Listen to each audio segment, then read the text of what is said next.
The Birds, directed by Alfred Hitchcock in 1963, was based on the short stories by Daphne du Maurier. This movie, originally filmed in Technicolor, was honored by the American Film Institute as the 7th greatest thriller of all time. I keep telling you, this isn't a few birds. These are gulls, crows, swifts. I have never known birds of different species to flock together. The very concept is unimaginable. This thriller masterpiece is a story about a coastal town filled with unexplained, violent attacks of ordinary birds.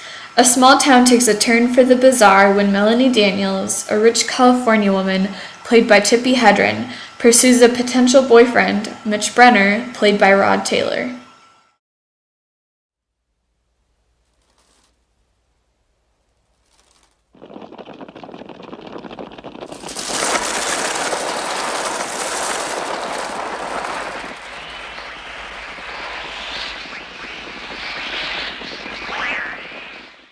This film has no existing musical score.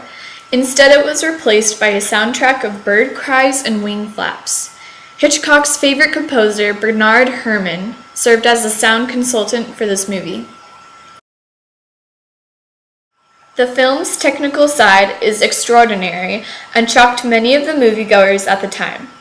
Throughout the film, hundreds of birds were trained and used, while mechanical birds and animations were employed for others.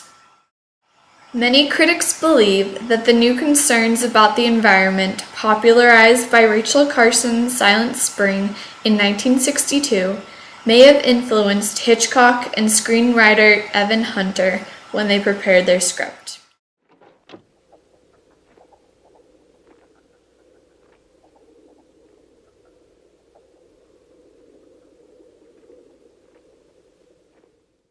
In this last scene, the ending is left open.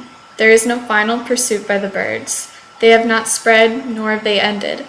Hitchcock leaves the scene saying, "It was the most difficult single shot I've ever done."